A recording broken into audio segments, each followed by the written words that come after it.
Hi everyone, welcome to ELI, the place where you get your daily dose of inspiration for entrepreneurship. And today we have with us Mr. Venu Kondur, who is the co-founder of LOBB, which is India's largest digital freight brokerage platform.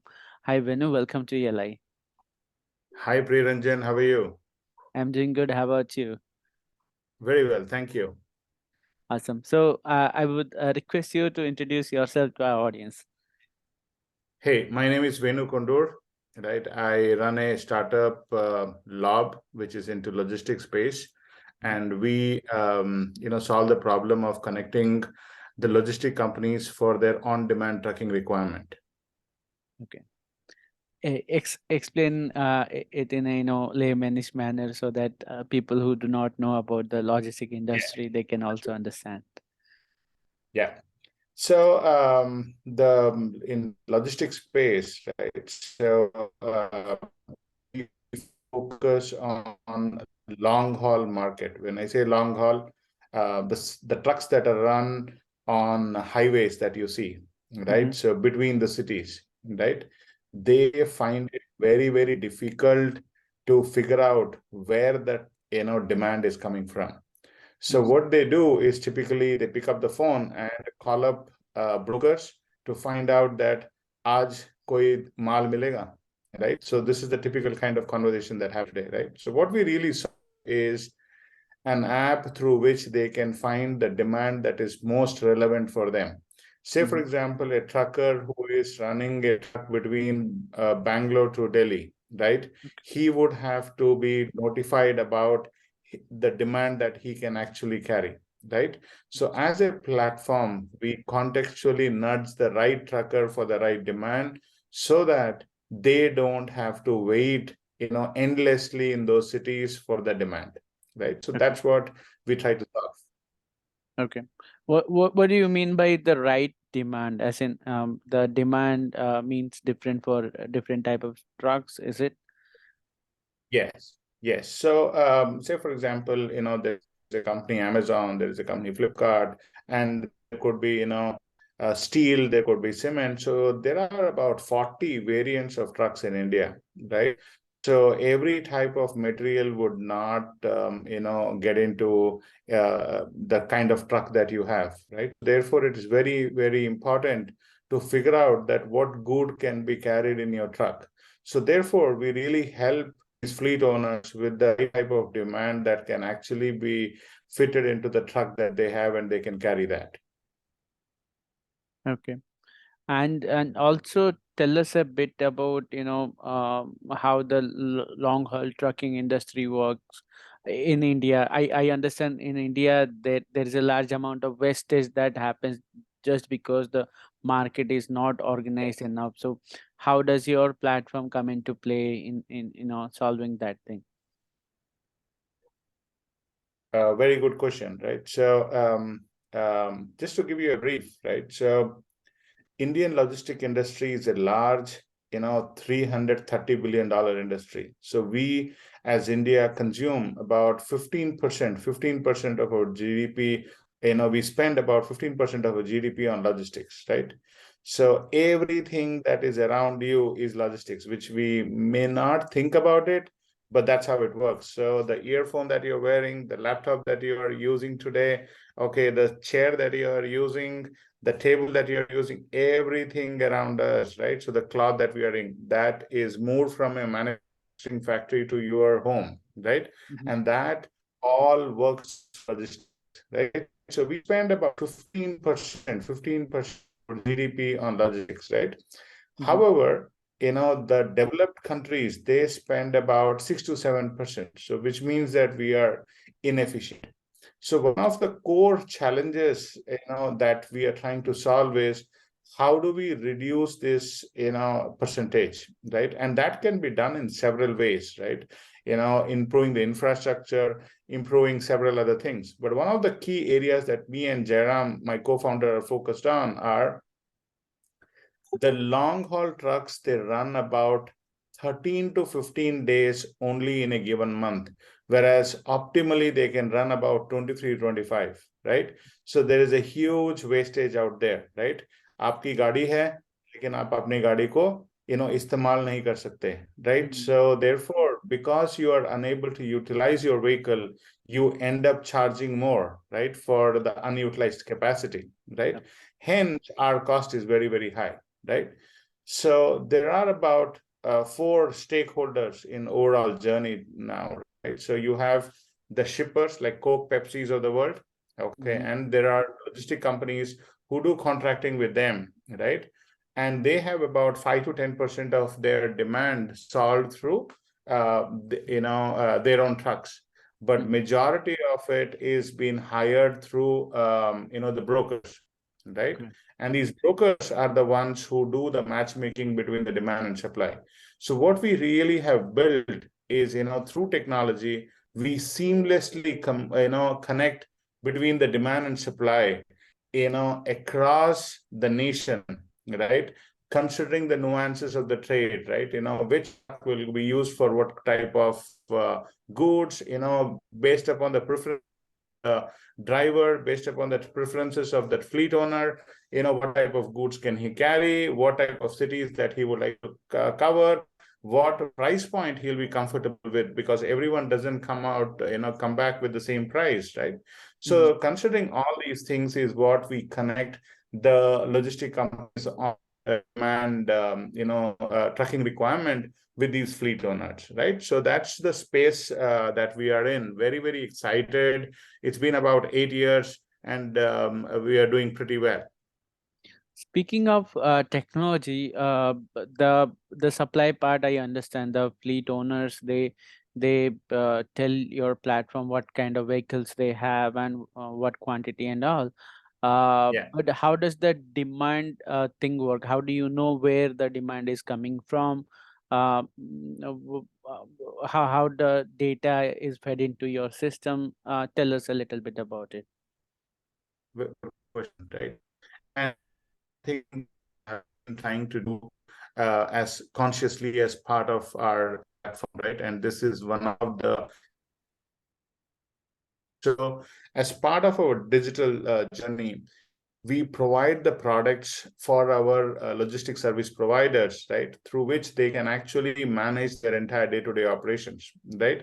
Right from figuring out that, hey, if I have to hire the truck, what kind of frequency at which I would require these trucks, right? What kind of contractings do I have right now? And at what seasons, I would, get into what kind of, demand frequency. Say, for example, there's an apple season, right?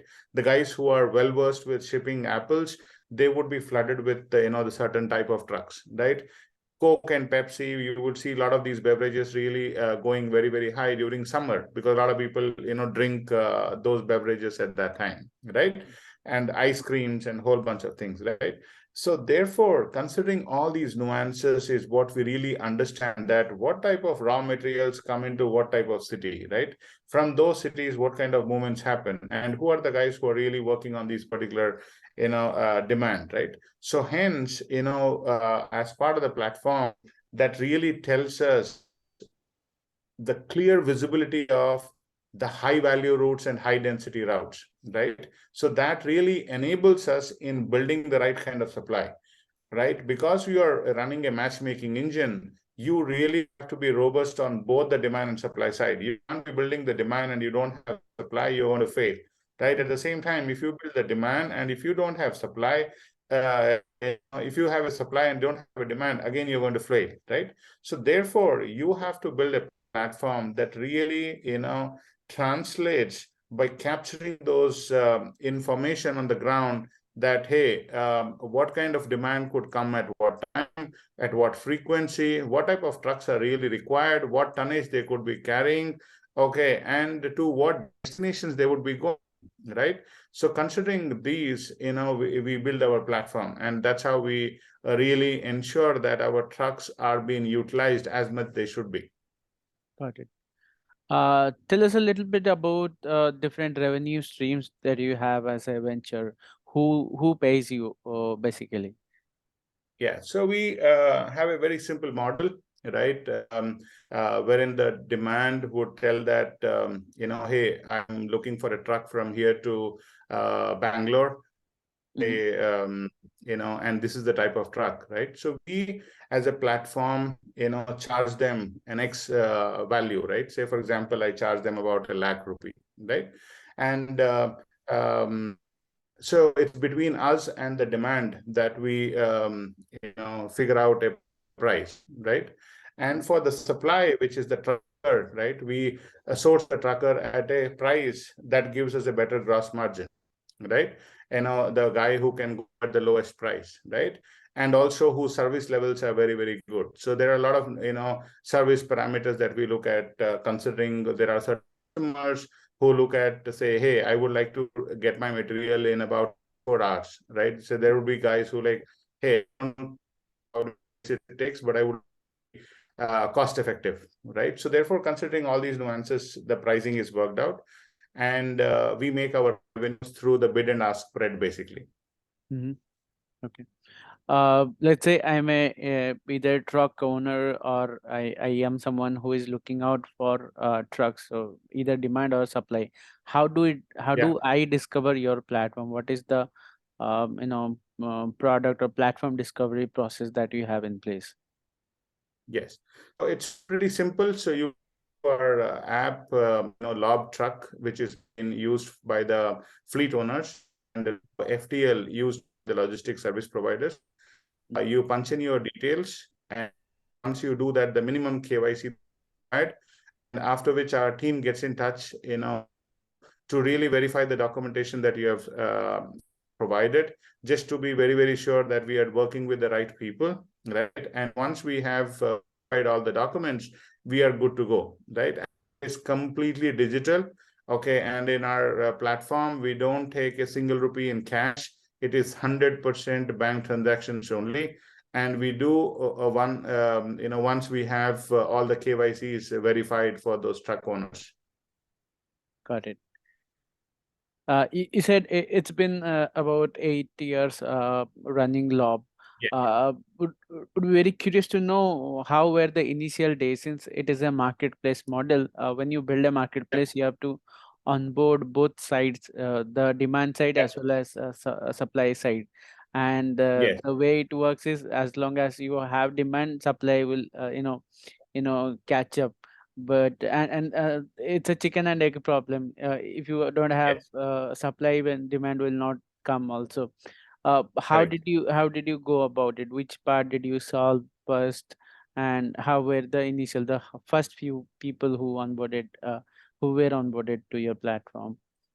Very good question, Priranjan. This is something very close to my heart, right? So when we started off, I felt, because I had corporate experience in the past, having worked about, 20 plus years in the industry, right?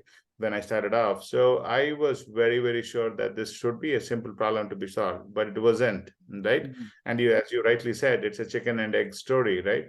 So when we approached our customers first, we figured out that the customers were very, very eager to start off, right? So that when we met the demand guys who are logistic companies, they said, "Wow, आपने तो बहुत बढ़िया program बनाया हुआ है, right? हमें अभी use करना है, right?" So they would put in their demand, and they will say, "दिखाओ truck, दिखाओ मेरे को अभी." Right, abhi ka bhi mere ko book karna hai, right? And Mhm. this is what we would see. But then we did not had the right kind of supply, because they would try to book across India, and we were not equipped to do that, right? So the learning from that was, we can't open a marketplace to have everything, from day one, right? So you have to go by category, right? So that's when me, Jairam, and Hemant, three of us, we started thinking about, hey, if we have to crack this, what is that we should be doing, right? So we started studying about how did Visa, Master, and all these guys really, crack the market. Did they do card first, or they picked up the card reader first, right? Mhm. Whom did they onboard? Then I started studying about, hey, did the petroleum companies come first, or did the manufacturing of the car, happen first, right? So that's where these case studies really helped us, that, hey, you really have to focus on a certain market. So what we really different pre-engine was, we started focusing on a certain variants of truck and certain routes, right? So we picked up the lanes that has high volumes, start, seeing that your, product is working in those lanes, right? So we went with lane by lane approach, city by city, right? And once the customers started really feeling great about it, it was like no brainer to that, when we started in the new town or new lane, people started really catching up. Okay, got you. Uh, Now, a little bit about your personal journey as an entrepreneur. Tell us why entrepreneurship. I think you worked for a good amount of time in corporate. Why did Yeah. you jump into entrepreneurship, and how entrepreneurship? I mean, what did trigger that thing? So basically, for any one of us, we wanted to do something large, as a, person. But then you have to have an opportunity to really do that, right? So it was very clear that, if we find a great opportunity wherein the problem that you solve caters to a very large market, that would really excite us, right? So this was back when Jairam had connected with me, when he had moved back to India and he was running a logistic company, right? He found that, hey, there is a large problem that has not been addressed. India is really changing in every dimension, right? Mm. You look at Make My Trip, you look at Book My Show, everything was changing from how people do from offline to online, right? Right. And it was a data-driven approach, but logistic industry was left behind, right? Mm. And that's when it really, pushed me to think that, hey, this is one of the areas where I had an experience in my early part of my career where I was building ERP for logistic companies, right? So considering I had the domain expertise, right, and also the market being good, and also the time was right, right? So India was changing, people had moved, to smartphones. It wasn't, era where people were struggling with internet speeds were good enough, right? So the Mm. timing was very, very good, right? And that's when, me and Jairam, we sat down and, for almost a year thinking about the kind of business models that could really evolve. And once we were very, very sure that, this is the right model, we really got started from there. What were some of the challenges that you faced along the way while building and growing this venture? Many of them, right? So many of them. And one of the core things is, as I was telling you, that we struggled in the beginning to understand that, hey, a marketplace problem cannot be solved, by handling every requirement of your customer. You need to really focus on certain category, really make it work, and then start replicating it across, right? So that was one of the biggest thing. And second, in terms of, when you work in the corporate world, you really have a large backbone of infrastructure Mm. that is always supporting you, right? You ask for a legal team, you ask for a finance team, you ask for an HR, things are there, at your disposal, right? So that wouldn't happen here, right? So you would have to figure out everything, right? And your finance needle is always ticking, right? So therefore, you have to juggle between a lot of things. You have to do a lot of jugaad things, right? So I think Mm. jugaad really helps, and that really, puts you into a spot where you will find a solution, right? So those were some of the key things, that we learned during our journey. That, hey, if you have to solve a particular problem, you have to relentlessly work on solving, and for, you have to keep the customer in the front, right? You have to really look at how customers really see a value. Both me and Jairam, from day one, we were very, very clear that we are going to build a product that really creates a value for our customers, right? So, Yes. and the value has to really drive the customers back to the platform, right? So today, if you look at our platform, Priyaranjan, we have more than 90% of our customers coming back, okay, again and again, again and again, right? So we really feel great to see that our customers are happy, our customers would want to work with us. And some of the other thing that we also have learned during our journey is, you have to have your ear always open for a feedback from your customers. Work as closely as possible, right? I'll give you an instance. I had to really learn on the ground that how these truckers are. I spent almost 3 nights in a village, close to Namakkal in Tamil Nadu, in a trucker's residence. Okay, just to get an understanding about how these truckers live, what are their priorities, how do they plan their day, how do they manage their drivers, right? While I did, many visits in India to find that out, but that experience of having complete day and night along with that particular truck owner really changed my thinking, right? So therefore, it is very, very important for us to really understand the customer in and out. If you understand them better, you can actually serve them better, right? So these were our core learnings, throughout our 8-year journey so far. Got you.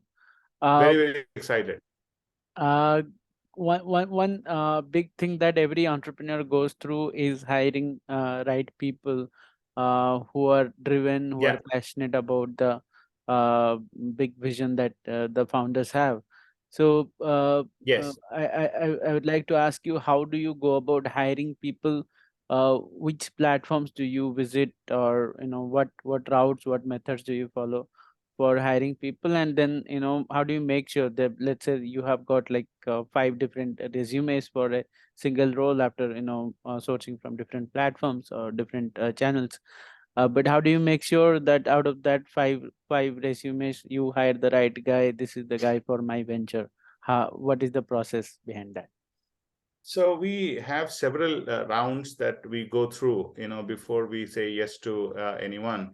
But before that, right, we really have to understand that it's a marriage that you're going to get into, right? So we, tell our staff that, hey, whomever you hire, you have to look at you're getting into a marriage, right? So आप अपने बारे में, जितना ज्यादा बता सकते हो बताओ, और उससे जितना ज्यादा पूछ सकते हो पूछो, right? So you have to understand them more from a person perspective rather than the skill perspective, right? Skill is something that you can teach, but you really need to, for a marriage, you really need to understand the person better, right? So therefore, in our hunt, or when we hire people, we really look at the people who can actually understand the purpose. So we educate, the people who are going to work with us that, hey, this is the problem that, I'm solving. Okay. And we really want them to get excited about the purpose that we are really getting into, right? So if they get excited about the purpose, I think we will really work on that together, right? Versus, hey, here is a job description, here is eligibility, apply, click, and you come in. No, right? And then some of the other things that we do also is we ask them to send a video clip, okay, asking them to say that, hey, tell me about yourself. But also in some of the experiments that we have done, we have even asked them to say that, hey, why would you like to join us?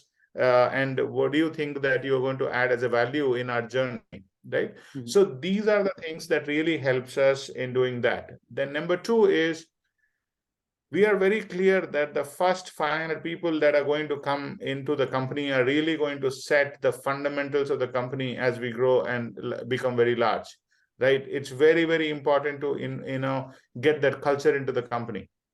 So therefore, every single person have to be in sync, right? Then we resonate that purpose, right? And once you resonate the purpose, you would be able to achieve your goals in far more quicker than what you can actually do, right?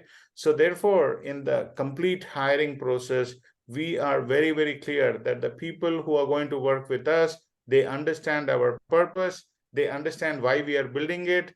And during this whole process, we also tell them very clearly, Priyaranjan, is please fail fast. Okay, so it's okay to fail in the company, right? But then don't tell me that you did not even attempt, to try another route. So it's okay to fail. but fail very fast. Don't hang on with the same thing for long, right? So these are the things that we do on the ground to ensure that we get the right talent and the right mindset to really work on a common purpose. Gotcha. My final question for you. Tell us, what is the meaning of entrepreneurship for you? How would you define the term entrepreneur, or who is an entrepreneur? What are the skill sets or maybe characteristics that you usually see in an entrepreneur? Huge responsibility, right? It's a huge responsibility for three of them, right? One is your customer, who is willing to take a bet on your product. Okay, so a lot of us, when we try a lot of products first time, we are always taking a bet on a particular product. So it's very, very important that as an entrepreneur, we really understand that a customer is willing to try you for that very first time. He should be given that experience that he is willing to get, right? Mm. So that's one. Second, the employees who trust you. When you are hiring, आपने बोला शादी करना है, there is a huge expectation out of that marriage. So Yeah, therefore you have to live up to that expectation with an employee as well. that's right. You could have picked up any company, but you Yeah. picked us. So therefore there is a huge responsibility for you to ensure that all these employees live that dream along with you in the company, right? Their dreams have to come true, right? And that will only come through the growth that they can see along with you, right? Mm-hmm. Third are the people who are your backers, who are our investors, right? Hey, they have put in money by seeing a concept. There are people who have seen that, hey, you are being growing well, but I really want you to see from X to Y in certain years, and I truly believe that you can actually achieve that. And those are our investors who really trust and put the money, and Mm. they are the ones who are constantly feeding you with the things that are happening in the industry from the investments things, right? So when you are growing from, say, seed to a large tree, right, you really need the right variants of things that go into this journey that will really help you to grow, right? So hence it's very, very important, we feel, these three pillars, the customer, the employee, and the investors, have to really it's a responsibility as an entrepreneur against these three large stakeholders. Got you. On this note, I'm afraid we are at the end of the session. Thanks for your time, Venu, and it was a pleasure to have you on our platform. Thank you so much. Really appreciate. Namaste ji.